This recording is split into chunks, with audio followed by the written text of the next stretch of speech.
Ama naming Diyos, banal at makapangyarihan sa lahat. Pinupuri ka namin at pinapasalamatan ka namin. At sinasamba ka namin. Bigyan mo po kami ng kalakasan sa hapong ito. Nagmumula sa panloob na pagkatao upang ang lahat ng mga bagay na aming mapakinggan sa iyong banal na salita ay tatag sa aming mga puso. Hawakan mo ang aming mga pakikinig. Hawakan mo ang aming isip at ang aming puso ay ituon mo sa iyong lahat.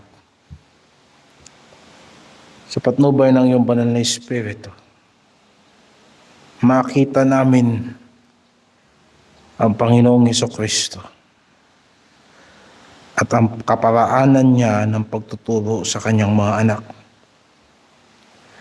Salamat po sa lahat ng mga pangangailangan at pagsubok na nagiging oportunidad para kami ay matuto sa iyo.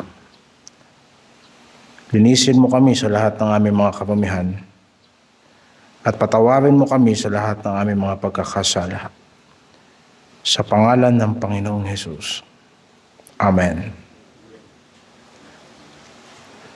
Ang ating teksto sa hapong ito ay sa Matthew chapter 8 verse 23 hanggang sa verse 27.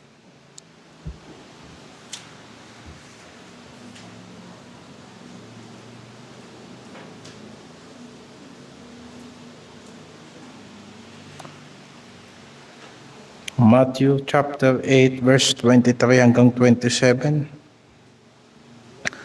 At pagkalulan niya sa isang daong,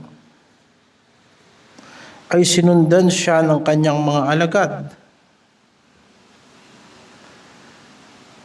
Narito, bumangon ng isang malakas na bagyo sa dagat, na anupat inaapawan ang daong ng mga alon.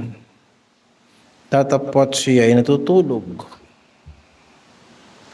At nagsilapit sila sa kanya at siya'y ginising na sinasabi, Panginoon, iligtas mo kami.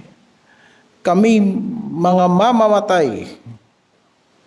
At sinabi niya sa kanila, bakit kayo natatakot? O kayong kakaunti ang pananampalataya? Na magkagayoy nagbangon siya at sinaway ang mga hangin at ang dagat. At humusay na totoo ang panahon.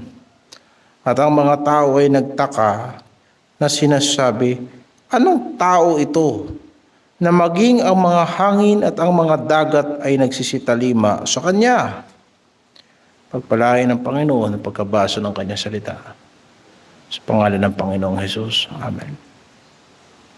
Ang ating paksa sa gabing ito ay ang kapangyarihan ng hari sa kabila ng mahinang pananampalataya. Ang kapangyarihan ng hari sa kabila ng mahinang pananampalataya. Ang binasa natin doon sa verse 23, yung sinabing pagkalulan niya sa isang daong ay sinundan siya ng kanyang mga alagad. Ang talatang ito ay tuwirang nagpapatuloy ng utos ng Panginoon sa verse 18 at yung ipinangaral sa ating kaninang umaga na sinabi niyang tumawid tayo sa kabilang ibayo. Ang kanilang layunin ay makarating sa lupain ng mga Gadareno kung saan ipagpapatuloy ng Panginoon ang kanyang ministeryo pagka binasa natin sa verse 28. At nang siya ay makarating sa kabilang ibayo sa lupain ng mga Gadareno, etc., etc. Habang sila'y naglalayag, narito bumangon isang malakas na bagyo sa dagat na anupat inapawan ang daong ng mga alon. Datapwat ang Panginoong Hesukristo ay natutulog. Kung susundan natin ang takbo ng ministeryo ng Panginoong Hesukristo, sa mga naunang kabanata, makikita natin ang kanyang kawalang kapagurang paglilingkod. Mula sa umaga hanggang gabi ay nangangaral siya at pagkatapos nagpapagaling ng mga may sakit nagpapalayas ng mga demonyo at madalas ay gumugugol pa ng mahabang oras sa pananalangin.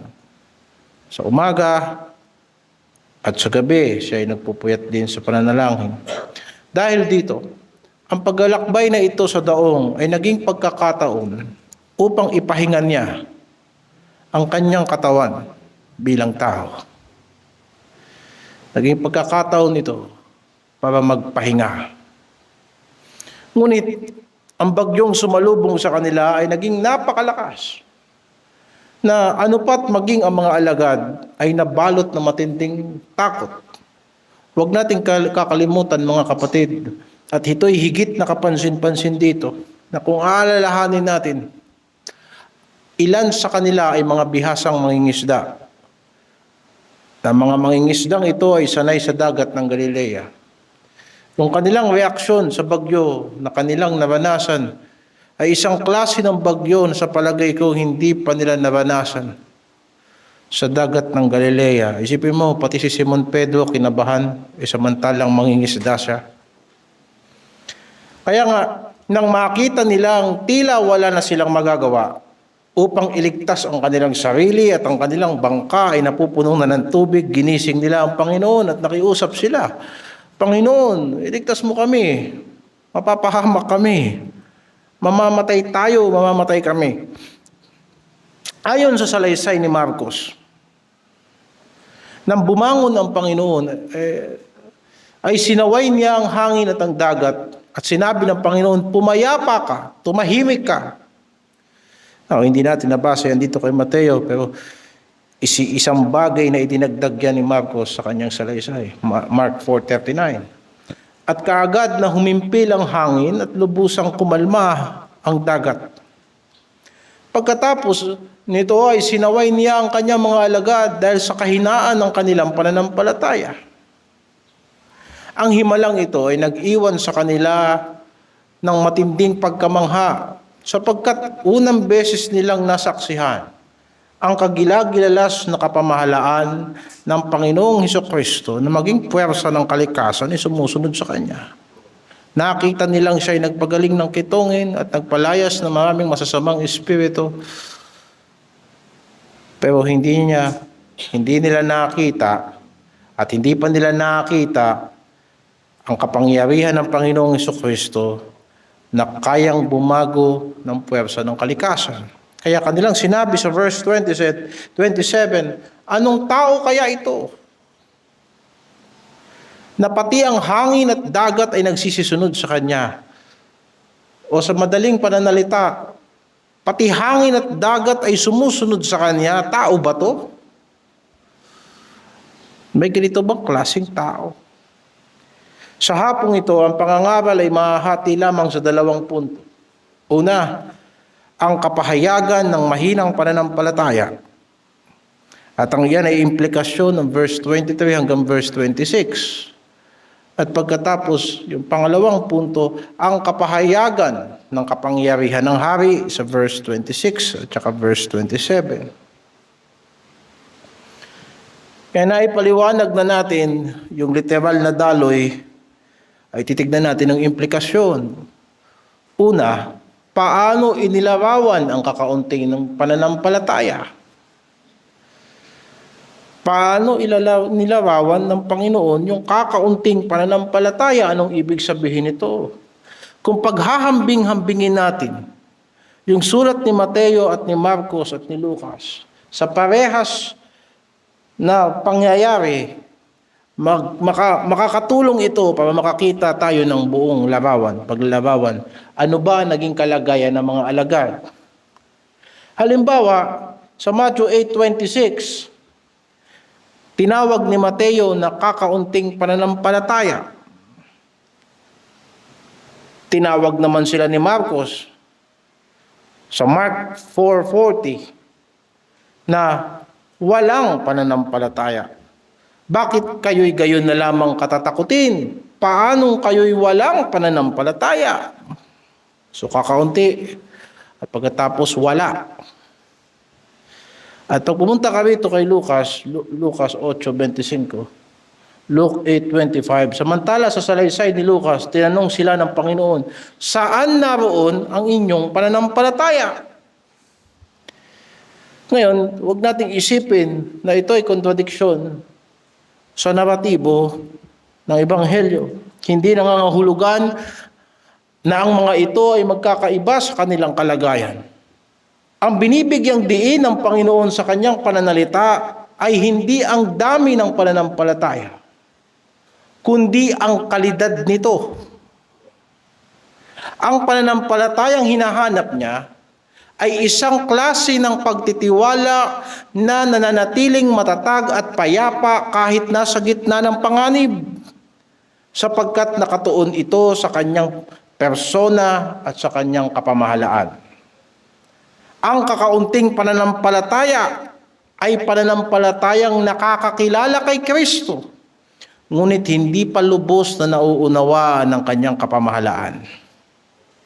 Kung iuugnay natin ito sa mga nauna na nating natutunan sa aklat ni Mateo, mapapansin natin na ang mga alagad na kasama ng Panginoong Hesukristo sa daong ay ang mga alagad na unang tumugon sa kanyang panawagan.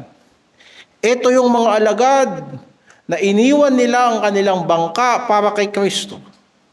Ito yung mga alagad na nagpatuloy ng Panginoon sa kanilang tahanan.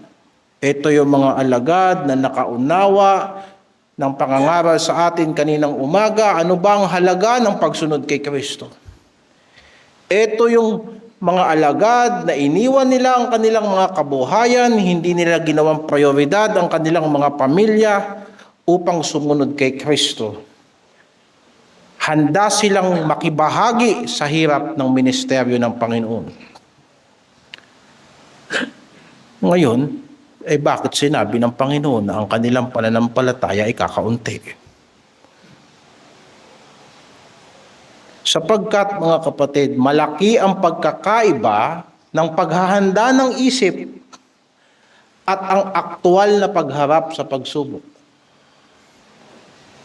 Madaling sabihin na handa tayong magtiis alang-alang kay Kristo habang payapa ang ating kalagayan. Ngunit ano ang mangyayari kapag dumating na tayo sa tunay na panganib?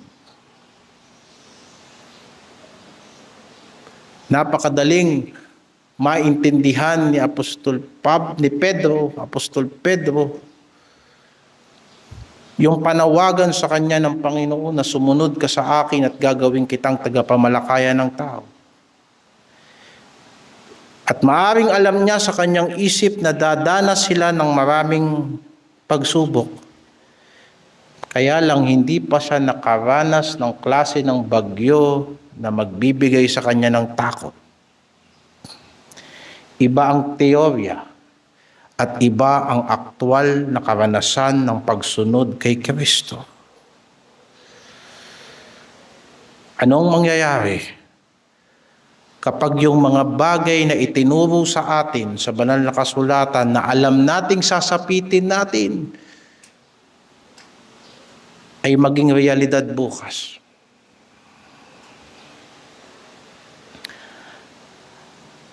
Ano ang mangyayari kapag ang ating mga pinaniniwalaan ay sinubok na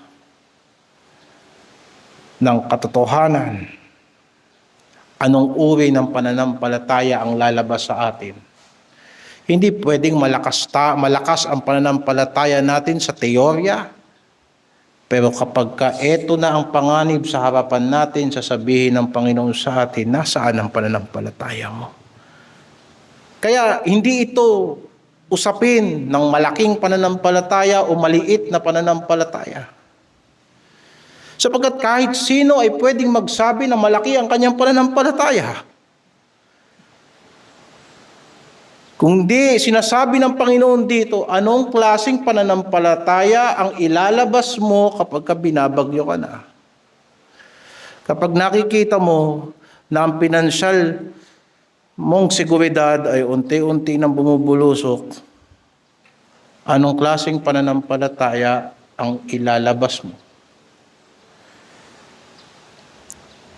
Pag unti-unti ka nang nanghihina at ang lahat ng pinaghandaan mo ay unti-unting nagdidisintegrate, ang lahat ng pinagplanuhan mo ay unti-unting nilalamon ng mga puwersa na hindi mo napaghandaan, anong klaseng pananampalataya ang lalabas sa atin?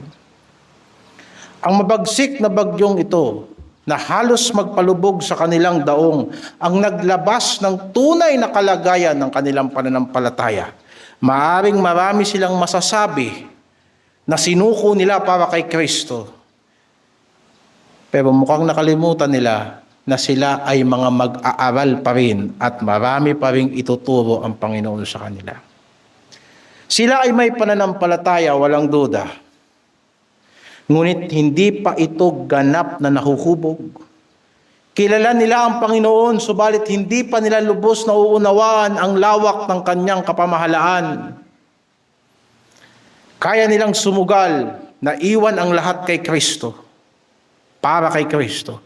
Pero ibang usapan kapag nandun ka na kay Kristo at naghihirap ka na. Ibang usapan yun. Kaya nga, ano ang mga katangian ng pananampalatayang nagkukulang? Dalawa ang makikita natin dito. Una, ang pananampalatayang hindi ganap o may kulang o nasa proseso ng pagbuo ay pananampalatayang karaniwang pinaghaharian ng takot. Sa verse 25 and verse 27, verse 25 hanggang verse 26, obserbahan natin, nagsilapit sila sa Kanya at siya'y ginising na sinasabi, Panginoon, iligtas mo kami mga mamamatay. At sinabi niya sa kanila, bakit kayo natatakot o kayong kakaunti ang pananampalataya? Hindi ba sila lumapit sa Panginoon? Lumapit sila sa Panginoon sapagkat alam nilang wala namang ibang pwedeng gumawa ng himala sa oras na yan. Ang Panginoon lang. Humingi ba sila ng kaligtasan? O humingi sila ng kaligtasan. Ipinapakita nito na naniniwala sila na kaya ng Panginoon. Gayunman, itong obserbahan nyo, hindi sila lumapit dahil sa bunga ng kanilang pagtitiwala kay Kristo. Lumapit sila sapagkat ayaw nilang mamatay. Lumapit sila sapagkat natatakot sila. Hindi sila lumapit sapagkat meron silang pusong payapa kay Kristo.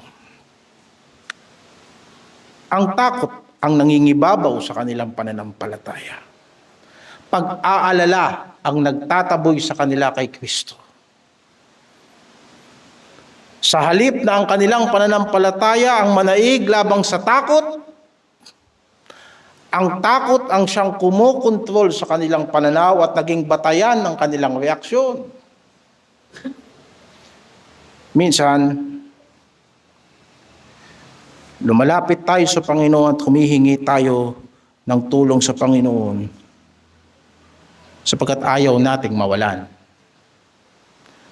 Minsan nangangako tayo sa Diyos na magsisisi na tayo sa ating mga kasalanan at magtatapat na tayo sa Kanya at pagkatapos hindi na tayo uulit sa ating mga pagsuway sa Kanyang kalooban. Hindi dahil sa naiintindihan natin na tama si Kristo. Kadalasan nananalangin tayo ng pagsisisi sapagkat yung bunga ng mga kasalanan natin humahabol na sa atin. Makakaladkad na tayo, yung patotoo natin masisira na, kaya ayan, nagsisisi na tayo. Minsan hindi tayo lumalapit sa Panginoon sapagkat alam natin na ang Diyos magpo-provide. Lumalapit tayo sa Panginoon sapagkat kinakabahan na tayo na ang bigasan natin wala nang laman. Hindi ganoon ang pananampalataya. Maaaring may pananampalataya ka sapagkat wala kang ibang nilapitan maliban kay Kristo, pero sasabihin sa iyo ni Kristo, bakit ka natatakot? Nasaan ang pananampalataya mo? Bakit hindi mo gamitin ang pananampalatayan mo ngayon?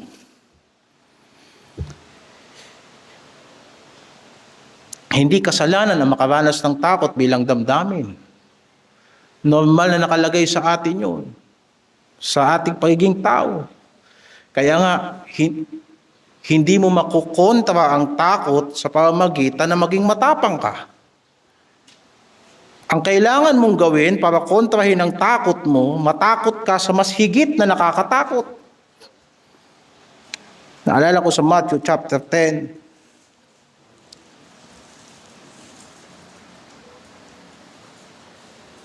Matthew chapter 10 verse 28. Huwag kayong mga takot sa mga nagsisipatay ng katawan datapwat hindi nakakapatay sa kaluluwa. Kundi bagkus ang katakutan ninyo yaong makakapuksa sa kaluluwa at sa katawan sa impyerno. Nakita mo yung dalawang takot. May mga tao na hindi ka dapat katakutan. Pero sino ba rito ang hindi natatakot? Na pagka lumalakad ka sa isang madilim na eskinita, bigla nilang may sasaksak sa'yo. O hindi naman kaya na kapag ikaw ay gumaganap ng kalooban ng Diyos, may mga bagay na mawawala sa iyo at masasaktan ka, hindi lang pisikal, kundi pati sa damdamin. Matatakot tayo. Pero anong solusyon sa takot? Magtapang-tapangan? Hindi. Ang sabi diyan, imbis na matakot ka sa tao, matakot ka sa Diyos.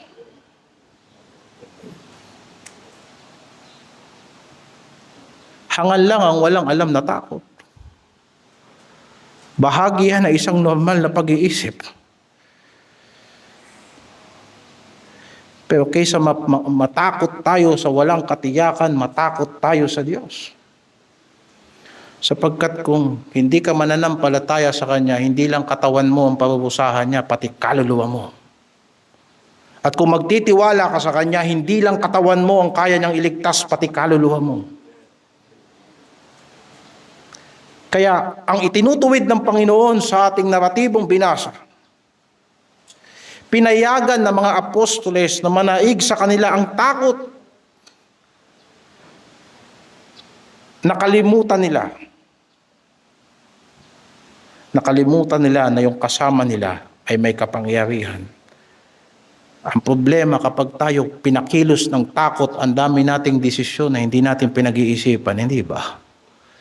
Kapag nagpanik na tayo kung ano-ano na pinipindot natin, kung sino-sino na tinatawagan natin, at kung ano-ano na nasasabi natin, at ano-ano na ginagawa natin.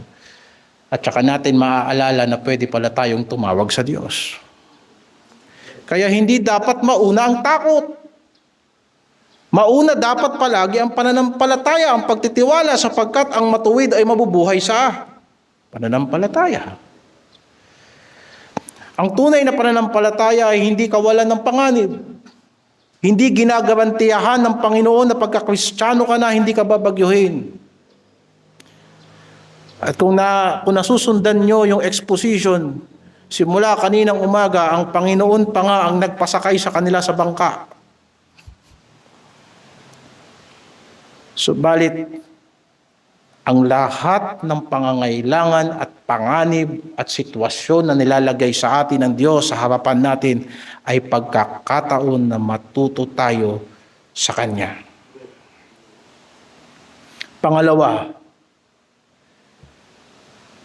Pangalawang katangian ng pananampalatayang hindi ganap o nagkukulang. Pangalawa, ito ay nagdududa sa malasakit ng Panginoong Hesukristo. Mas malinaw natin ito makikita sa salaysay ni Marcos. Sa Mark 4:38, siya'y ginising nila at sinabi sa kanya, Guro, wala bagang anuman sa iyo na mapapahamak tayo? Hindi nila basta ginising ang Panginoon. Sinumbatan nila ang Panginoon. Wala ka bang pakialam? Natutulog ka pa dyan sa pinakamalambot na parte ng bangka. Tignan mo sa verse 37. Sabi dyan, ang Panginoong Jesucristo ay natulog sa isang kutson.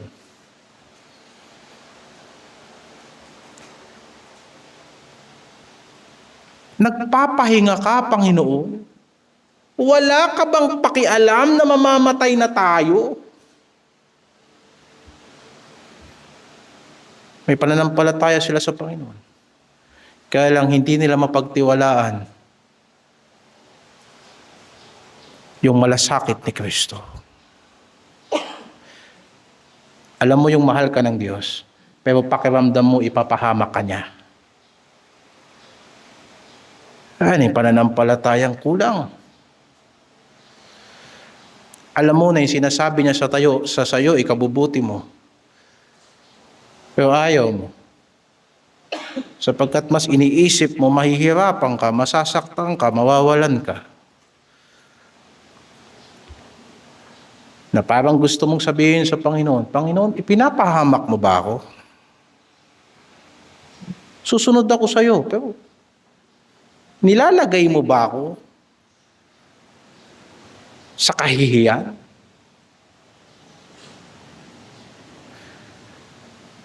Hindi lamang nila kini-question ang kakayahan ng Panginoon na iligtas sila. Higit dito, kini-question nila ang kanyang malasakit para nilang tinatanong sa Panginoon, Panginoon, wala bang halaga sa iyo ang buhay namin? Papanoorin mo na lang ba kaming mamatay? At ito ay hindi mabuting tanong ng isang Kristiyano. Ganito ang nagiging bunga at ugat ng isang mahinang pananampalataya.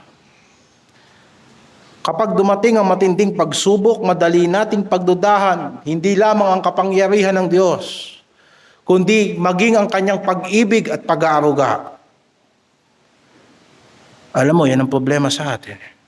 Sa dami ng kabutihan sa atin ng Panginoon, isang beses ka lang niyang paghintayin, ang pakiramdam mo, pinabayaan ka na niya. Hindi mabuti yun, mga kapatid. Sa dami ng biyaya na tinanggap natin kay Kristo, minsan isang beses lang tayong masaktan sa pangangaral, masaway, hindi tayo nabati, mukhang hindi tayo napansin, pakiramdam natin, hindi na tayo mahal. Kapatid, hindi ka pa sinusubok na binabagyo ka sa gitna ng dagat na halos mamamatay ka na sa pagsunod mo kay Kristo. Hindi yan larawan ng isang lumalagong pananampalataya. Huwag nating pagdududahan ang pag-ibig ng Diyos, lalo na't alam na alam natin na ang pananampalatayang tinanggap natin ay nakasalig sa kamatayan at muling pagkabuhay ni Kristo. Nagayon na lamang ang pag-ibig ng Diyos sa sanlibutan na ibinigay niya ang kanyang bugtong na anak upang sino mang sumasampalataya sa kanya ay hindi mapapahamak. At sumasampalataya ka sa kanya pero pagdududahan mo ang pagmamahal niya sa iyo,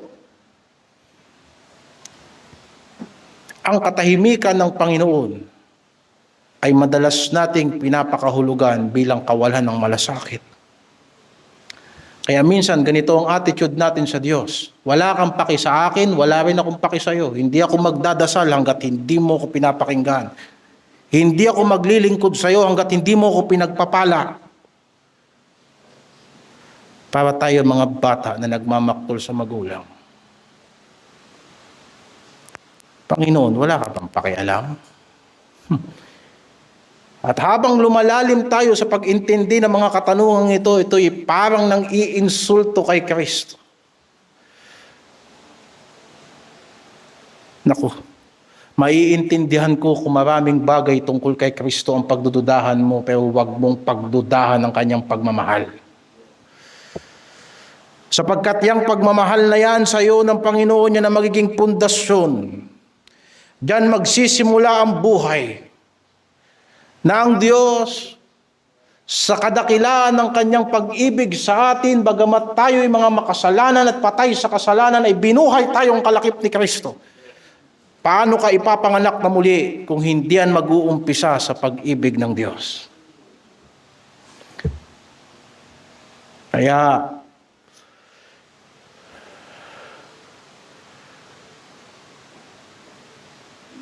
gayon sa katotohanan si Kristo hindi nagbabago.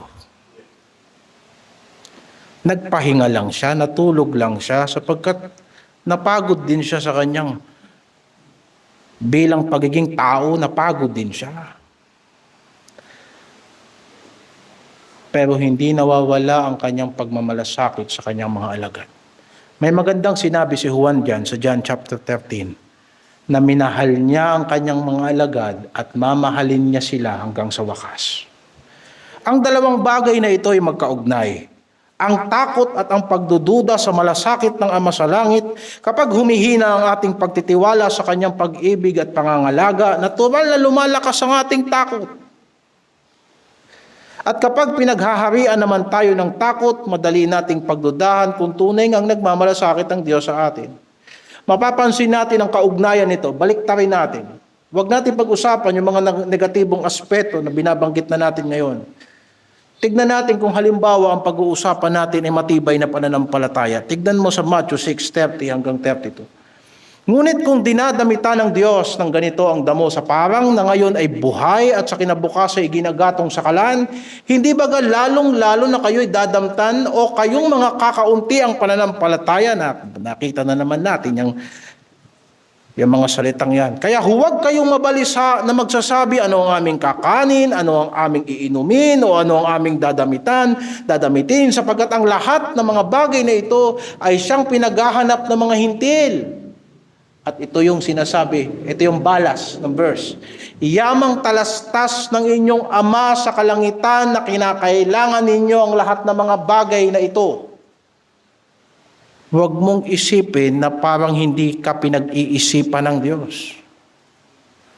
Huwag mong isipin na ikaw lang ang nagpaplano sa buhay mo. Kung naniniwala ka talaga sa Ama sa langit, nagpaplano siya para sa iyo, matigas lang talaga ang ulo mo minsan.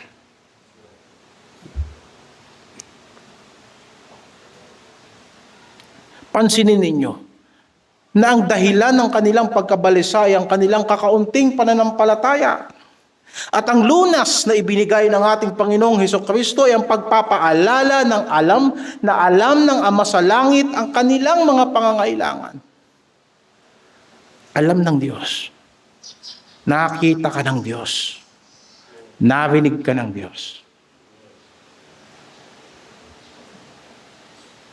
Nararamdaman ng Diyos ang nararamdaman mo. Sa madaling salita, pinalakas niya ang kanilang pananampalataya sa pamamagitan ng pagpapatibay ng katiyakan ng pagmamalasakit ng Ama. Naalala ko yung pangangaral sa Santiago. Dalawang bagay ang mapagtitibay mo sa chapter 1. Una, sa panahon ng pagsubok, makikilala mong sarili mo. Paano ka magre-react? Anong reaksyon mo sa mga pagsubok na dumarating sa iyo? Madali mo bang iiwanan ang kalooban ng Diyos? Mabilis ka bang magpapadala sa galit, etc., etc. Pero isa pang bagay, sa panahon ng pagsubok, mas lalo nating nakikilala ang Ama natin sa langit. Kaya ang kabaliktaran ng kakaunting pananampalataya ay hindi simpleng matapang na saloobin. Hindi ibig sabihin na matapang ka, malakas ang pananampalataya mo.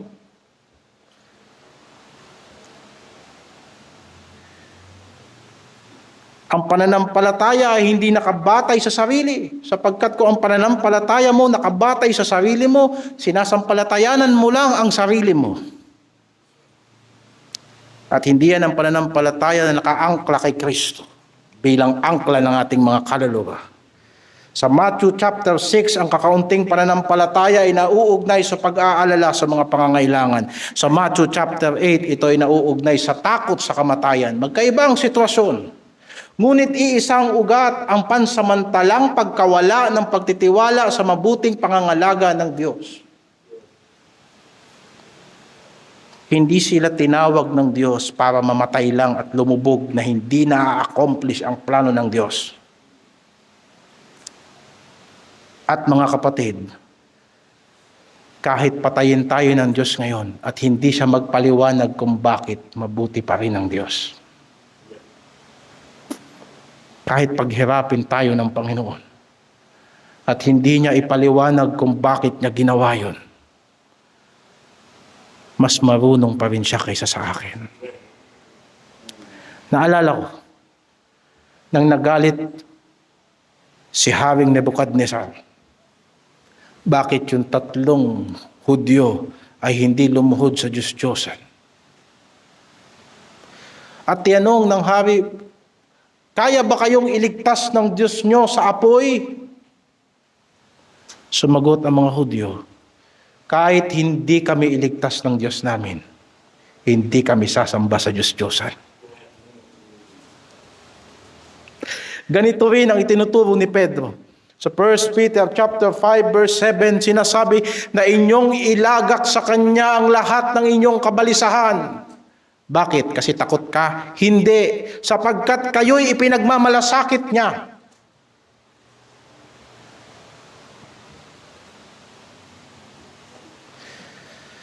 Hindi lamang sinabi ni Pedro na ibigay natin sa Diyos ang mga problema natin. Sinabi niya kung anong dahilan. Pinagmamalasakit tayo ng Diyos.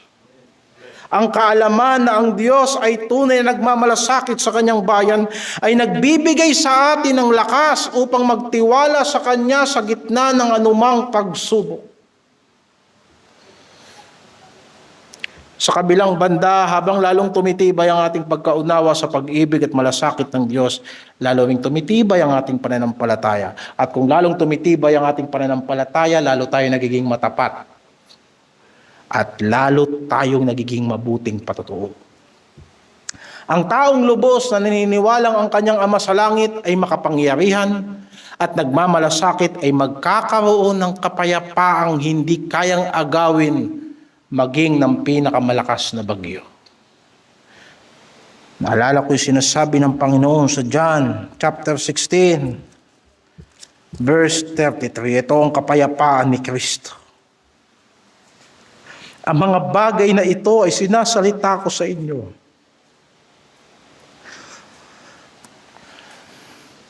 upang kayo'y magkaroon sa akin ng kapayapaan. Sa sanlibutan ay mayroon kayong kapighatian, ngunit lakasan nyo ang inyong loob sapagkat aking dinaig ang sanlibutan.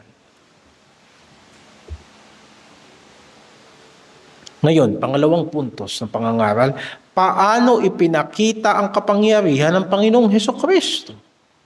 Sa verse 26 hanggang verse 27 ng ating teksto, na magkagayoy nagbangon siya, sinaway ang hangin at ang dagat, at humusay na totoo ang panahon. At ang tao at ang mga tao ay nagtaka na sinasabi, anong tao ito? Na maging ang hangin at ang mga dagat ay nagsisitalima sa kanya. Pagkatapos ituwid ng Panginoon ng kakulangan ng pananampalataya ng kanyang mga alagad, ipinakita naman niya ang dahilan kung bakit hindi sila dapat natatakot.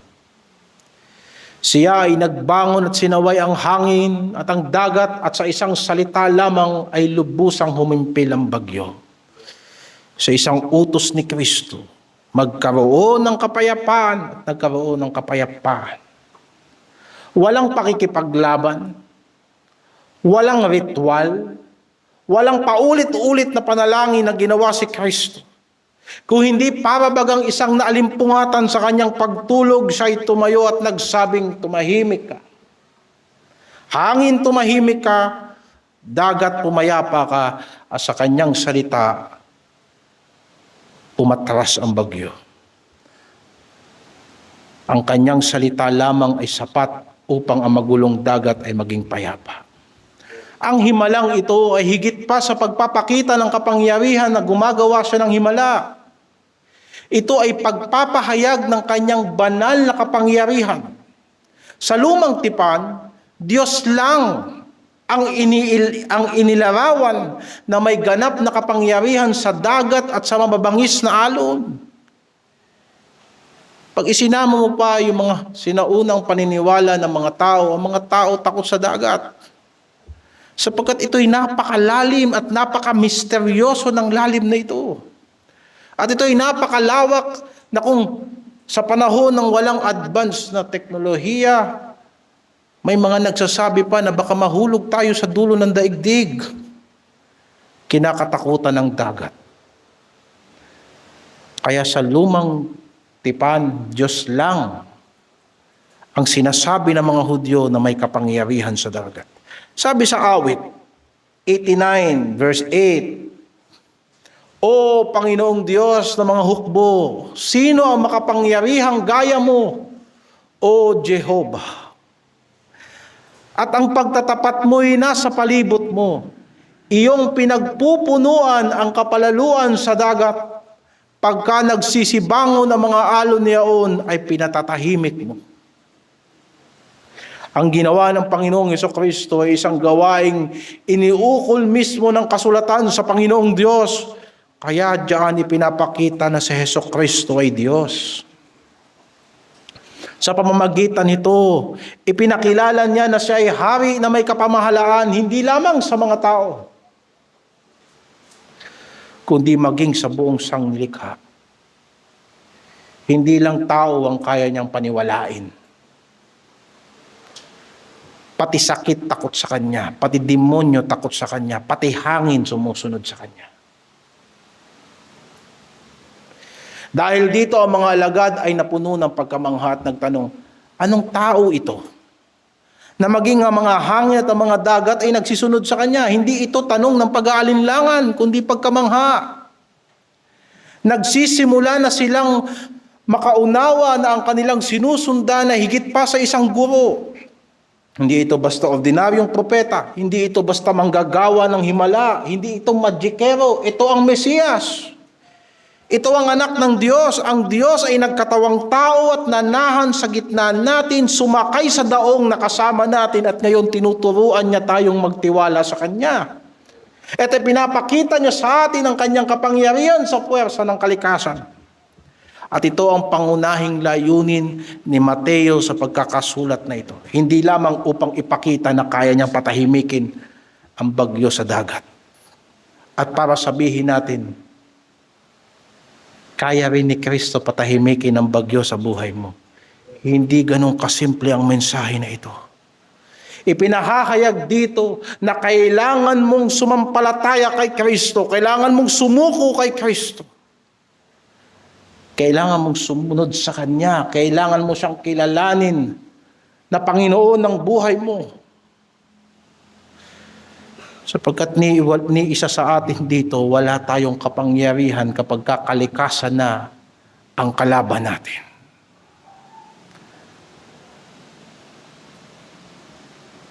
Kapag ang kalaban natin ay nag-uumpugang bato at madilim na langit, minsan kahit yung payong na binili nating pagkamahal-mahal na po, nasisira, nababali ng hangin.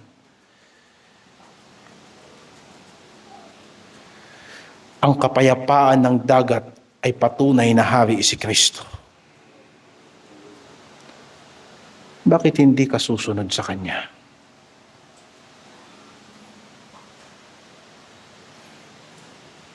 At ang pagsunod ng hangin at ng mga alon sa Kanyang utos na nagpapakitang siya ay Diyos.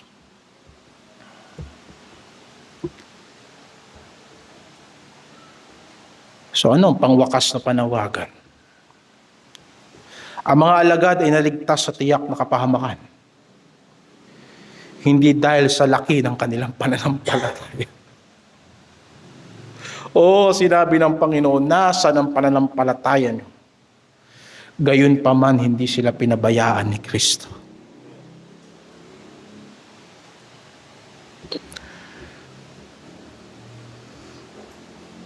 Kundi dahil sa kadakilaan ng kapangyarihan ng Panginoong Hesukristo na kasama nila. Ang kanilang pananampalataya ay may kakulangan, totoo.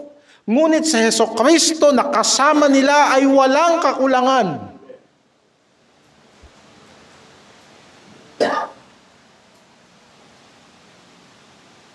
Kung ang mga alagad ay magpapataasan ng kanilang mga pag-iisip at magpapalakihan sila kung sinong tunay na malakas ang pananampalataya, sinong mahina, ang mahina ay hulog sa bangka,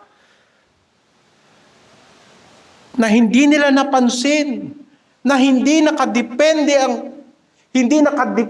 ang himala ng Diyos sa kaya nilang gawin. Kung kikilalanin ba nila si Kristo na siya ang karapat-dapat na kapitan ng barko at lahat tayo ay susunod sa Kanyang direksyon. Ang kanilang pag-aalinlangan ay napawi hindi lamang dahil humimpil ang bagyo. Nagsimula silang matuto kung sino si Kristo sapagkat nagpakita ang Panginoon ng aral. Hindi paanong wag sumigaw kapag may bagyo.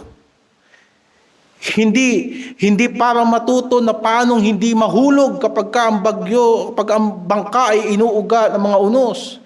Kung hindi, paano kayo magtitiwala sa akin kahit natatakot kayo?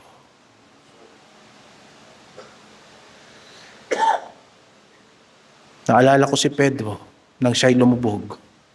Sapagkat kahit mahulog ka sa dagat, kung tatawag ka sa pangalan ng Panginoon, ililigtas ka niya. Hindi tayo nagtitigas-tigasan, hindi tayo naglalakas-lakasan. Mas gugustuhin ko pa na sabihin sa akin ng Panginoon ngayon na mahina ang aking pananampalataya at hindi ako matitisod sa Kanya. Basta sabihin niya lang sa akin kung paano ako magtitiwala sa Kanya.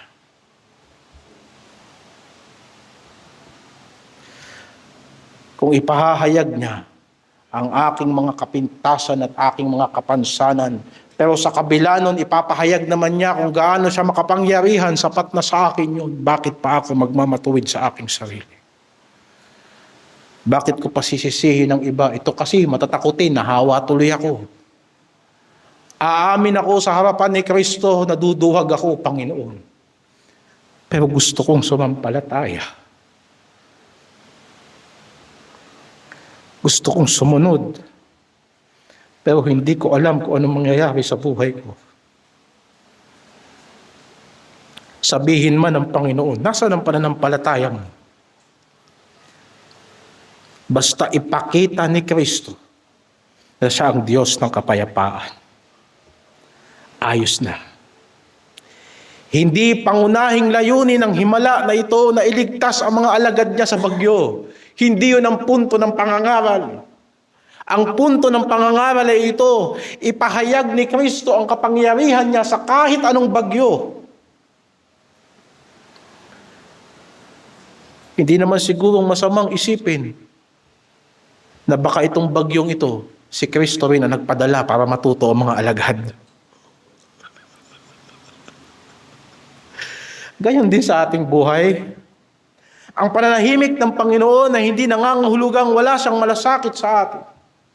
Hindi ibig sabihin na pinapabayaan ka ng Diyos na gawin mo yung gusto mo kahit ikawasak mo. Hindi ibig sabihin na pinababayaan ka niya. Tatawagin at tatawagin ka pa rin niya. Hindi dahil sa malakas ang pananampalataya mo. Kung hindi dahil sa gagamitin ka niya at pag nagtiwala ka sa Kanya, doon ka lang magkakaroon ng kalakasan. Sino ba ang nagsimula? Sino ba ang nagsimula sa pagsunod kay Kristo na alam na niya ang lahat? Pero ito ang kailangan. Kung susunod ka kay Kristo, tanggapin mo anumang kapalaran na ibibigay niya sa iyo sapagkat sapat na ang kanyang sarili bilang garantiya ng iyong kaligtasan. Ang ganda ng linya na yon.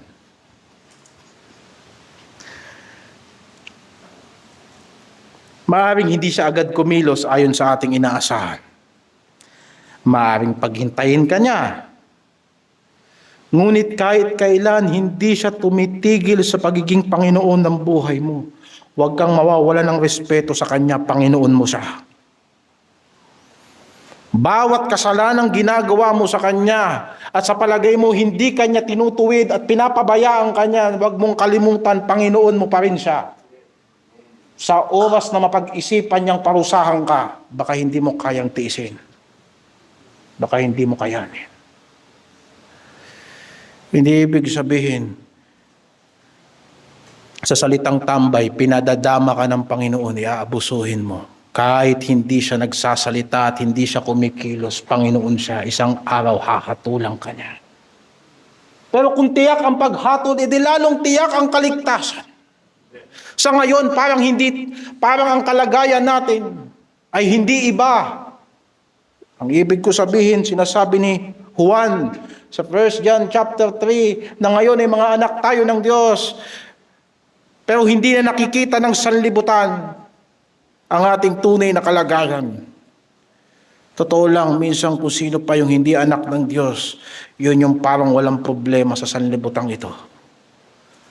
At tayo na nagtitiwala kay Kristo, puro pasanin ang binubuhat natin. Huwag mong isipin na hindi ka ililigtas ni Kristo.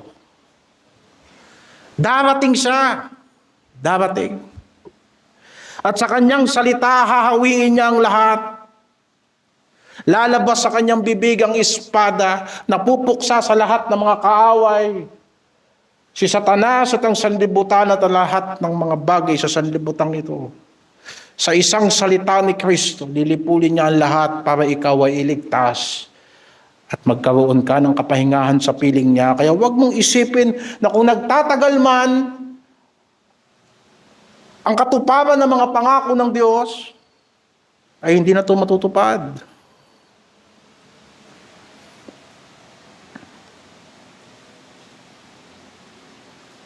Hindi dapat takot ang magtulak sa atin. Kaya tayo lumalapit sa Kanya. Kundi ang katiyakan na anuman ang ating hingin sa pananalangin, ayon sa Kanyang kalooban, sa Kanyang pangalan, ipagkakaloob niya sa atin. Sinabi sa Hebrews chapter 4 verse 16, magsilapit nga tayong may pagkakatiwala sa luklukan ng biyaya upang tayo'y magsipagtamo ng awa at makasumpong ng biyaya upang tumulong sa atin sa panahon ng pangangailangan.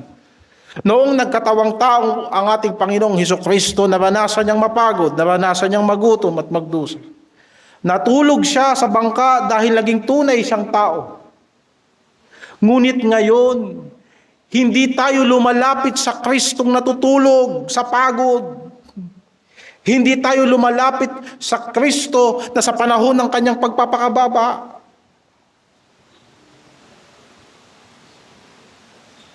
Lumalapit tayo sa Kristo na nakaupo sa trono ng langit. Kaya sinabi ng Hebreo, magsilapit tayong may pagkakatiwala sa luklukan. May luklukan kung saan ang hari nakaupo. At walang bagay sa buhay natin na mangyayari kung hindi loloobin ng Diyos, kung tayo ay mga anak ng Diyos. Tayo ngang mga ama, may mabuting pangarap tayo sa ating mga anak. At hanggat sa kaya natin, ipagpipilitan natin yan sa kanila. Didisiplinahin natin sila para sa kabutihan nila. Kung tayo mga ama, sa kabila ng tayo'y masasama rin, at alam natin yun sa ating sarili, ay nagsisikap na mga anak natin ay huwag mapariwara. Ano pa kaya ang Diyos? Huwag mong isipin na wala siyang plano sa buhay natin.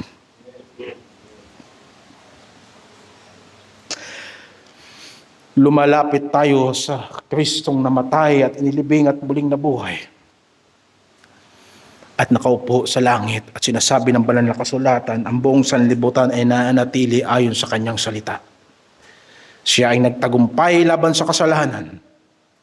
Siya ay nagtagumpay sa kamatayan. Siya ay nagtagumpay kay Satanas.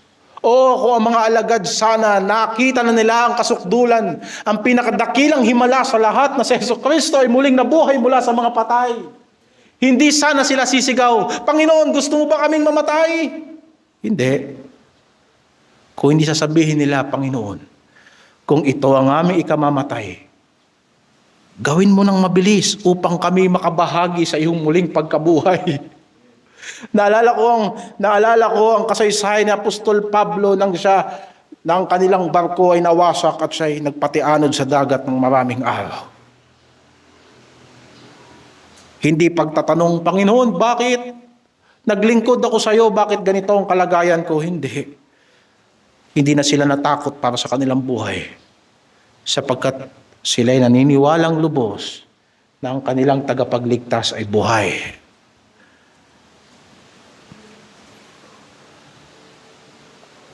Sinabi ni Kristo, ang lahat ng kapamahalaan sa langit at sa ibabaw ng lupa ay naibigay na sa akin. Matthew 28 verse 18. Dahil dito isinugo niya ang kanyang iglesia upang ipangaral ang ebanghelyo ng kanyang paghahari sa lahat ng bansa. Bumalik tayo sa konteksto ng ating exposition. Bakit sila tumawid ng dagat? Bakit sila sumakay ng bangka? Sapagkat nais ng Panginoon na ang ebanghelyo makarating sa kabilang pangpang. Mga kapatid, hindi magiging madali ang pangangaral natin ng ebanghelyo. Higit pa sa bagyo na dinanas ng mga apostoles, ang dadanasin natin.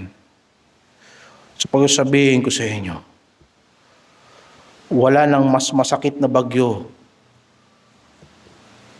maliban sa mga sakit sa damdamin, sa pag-iisip. Ibibigay mo ang buhay mo sa mga taong hindi karapat-dapat. Magtitiwala ka sa mga taong hindi matapat. Titiisin mo ang sarili mo para matupad ang kalooban ni Kristo at sa dulo ang mga tao sasaktan ka lang. Sabihin niyo sa akin kung anong bagyo ang mas malakas pa dyan. Kaya lang sinabi ni Kristo, ang lahat ng kapamahalaan ay nasa akin, sa langit at sa lupa. Kaya tayong bigyan ng Diyos ng kapayapaan para lang ang ebanghelyong ito ay makarating sa mga taong nangangailangan.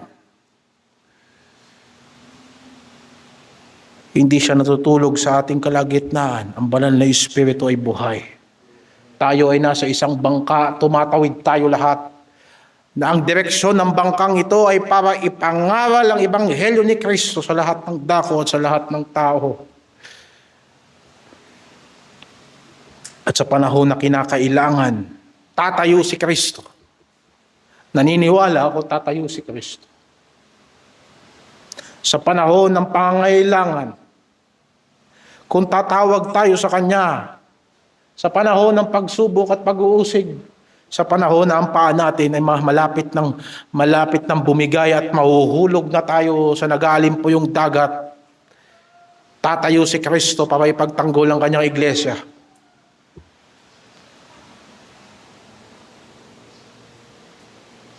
Tandaan natin ang kaligtasan na hindi nakasalalay sa lakas ng tao, kundi sa kapangyarihan ng hari. Kaya't sisiyasatin natin ang ating sarili. Siyasatin mo ang iyong sarili. Ang iyong pananampalataya ay nagdudulot ng kapayapaan sa iyo. Ang iyong pananampalataya ay nagbibigay sa iyo ng pagtitiwala sa gitna ng mga mahihirap na desisyon, alang-alang kay Kristo. O hindi mo pa naranasan na magdesisyon ng mahirap alang-alang kay Kristo? Ni hindi man lang ba nahihirapan ang tukso na kapag tinutukso ka, hindi ka lumalaban? Anong klaseng pananampalataya yan?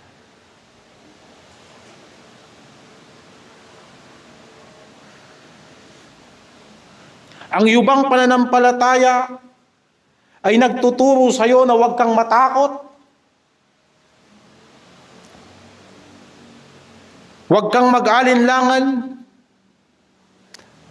Na sinabi ng Panginoon, huwag magulumihanan ang inyong puso. Manalig kayo sa Diyos at manalig kayo sa akin. Sapagkat ang pag-aagam-agam at ang pananampalataya ay hindi bagay na magkasama. Diyan tayo dapat lumago. Alam ko na sa ating patuloy na pag-unlad sa pananampalataya, mararanasan mo rin pa rin yan, mga pag-aagam-agam. Pero habang natututunan mong lumapit at humawak kay Kristo, matututunan mo rin niyang isang tabi. Kaya nga, kung ang iyong puso ay nababalisa, huwag kang tumingin sa tibay ng iyong pananampalataya. Sa totoo lang, walang matibay na tao. Hindi tayo bumubuo dito ng mga tao na special na Kristiyano dahil walang special na Kristiyano.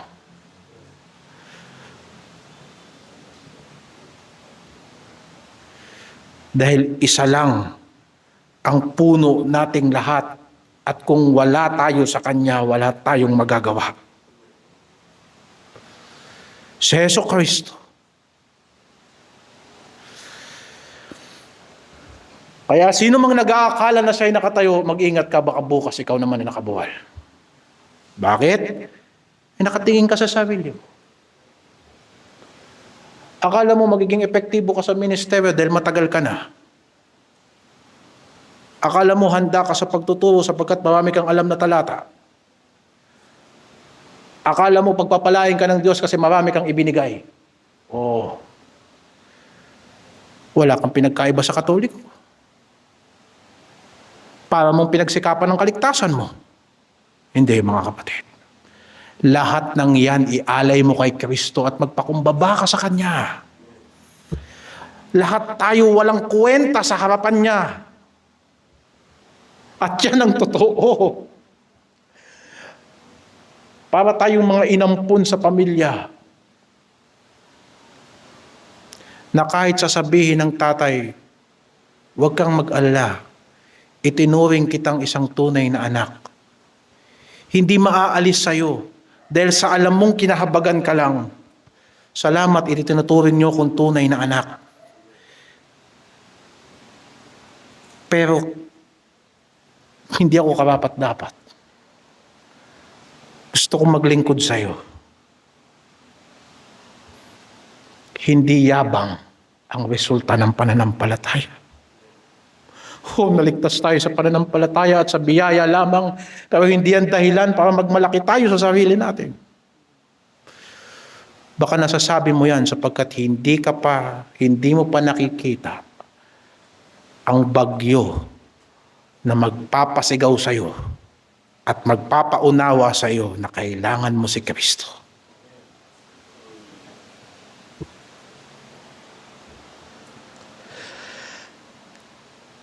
Kaya ang kapayapaan ay hindi nagmumula sa lakas ng ating paghawak kay Kristo, kundi sa katiyakang hindi niya tayo bibitawan. Hindi ako bibitawan ni Kristo. Bakit ako bibitaw sa Kanya? Lumapit kayo sa Diyos at siya'y lalapit sa inyo. Hindi tayo binigyan ng Diyos ng espiritu ng pagkatakot, kundi ng espiritu na nagtitiwala sa Kanyang kapangyarihan at nagpapahinga sa Kanyang pag-ibig. Kaya sa anumang bagyo na ating hinaharap, individual man, ikaw man ay Kristiyano, o hindi mo man alam kung ikaw ay Kristiyano, o yung kinakaharap nating hamon ngayon bilang iglesia, alalahanin mo, si Kristo ay prinsipe ng kapayapaan. Ang anak ng Diyos na ibinigay. At ang pamamahala ay nasa Kanyang balikat. At ang Kanyang pangalan ay kamangha-mangha. Kamangha-manghang tagapayo. Ang makapangyarihang Diyos at Pangulo ng kapayapaan. Siya ang Diyos ng hangin. Siya ang Diyos ng dagat. Siya ang Diyos ng kamatayan at Diyos ng buhay. Sa mga susunod nating pagbasa, makikita mo, pati kamatayan susunod kay Kristo. At magdadala sa atin, ayon sa patnubay ni Mateo, magdadala sa atin sa isang napakagandang deklarasyon na siya rin ang Diyos na nagpapatawad ng mga kasalanan. Huwag kang tumingin sa kahinaan ng iyong pananampalataya, kundi sa kadakilaan ng hari na siyang pinananaligan ng inyong pananampalataya. Alam mo palang mahina ang pananampalataya mo. Ba't hindi ka lumalapit sa Kanya? Hindi ka ba nangangarap at hindi ka pa nag-aasam-asam na yung mga nararanasang kasiyahan ng mga taong nagtiwala sa Kanya ay maranasan mo din? Hindi mo ba pinapangarap na yung kalakasan na pinahihiram ng Diyos sa Kanyang mga lingkod, sa kabila ng nakakaranas din tayo ng kahinaan, pero sinusustain tayo ng awa ng Diyos, ay maranasan mo rin? Huwag mo nang sabihin mahina ang pananampalataya mo, lumapit ka kay Kristo. Kailangan lang natin ng sapat na pananampalataya. Pananampalatayang makapagtitiis. Pananampalatayang kailangan ko ngayon sa personal kong buhay. Pananampalatayang kailangan ko ngayon sa direksyon na tinatahak ko. Pananampalataya na makapagpapatawad sa lahat ng nakakatisod. Pananampalataya na aamin ng pagkakamali. Pananampalataya na magbabago ng gawa kung mali ang ating mga gawa. At pananampalataya na sapat yung si Kristo ang may gawa. Yung pananampalatayang hindi mapupulaan ang patotoo ng Panginoon. Kaya sinabi ng Hebrews 12:2, masdan natin si Jesus na gumawa at sumakdal ng ating pananampalataya, na siya dahil sa kagalakang inilagay sa harapan niya ay nagtiis ng krus, na niwalang bahala ang kahihiyan at umupo sa kanan ng luklukan ng Diyos. Yan ang salita ng Panginoon sa hapong ito. Manalangin tayo. O Diyos, naghahangad po kami sa iyo. Naghahangad po kami sa iyo.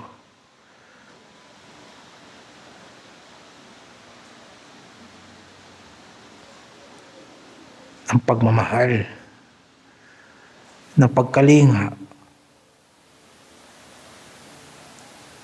Patawarin mo kami sa lahat ng bagay na hindi namin nagawa, naisip, nasabi, kasi hindi namin naiintindihan. Lalo na sa panahon ng mga pagsubok na nagtatrial and error kami, imbes na magtiwala kami sa salita mo. Ang mga pagsubok ay hindi talaga lugar para gumawa ka ng himala sa buhay namin. At hindi yun ang pangunahin mong layunin. Ang mga pangangailangan, pag-uusig at mga lugar na hindi namin gusto, at mga sitwasyon na hindi namin gusto pero pinahihintulutan mo, ay nagsiset up ng napaka-importanting aral sa pagkakilala kay Kristo. Hindi namin pinatitigas ang aming paniniwala.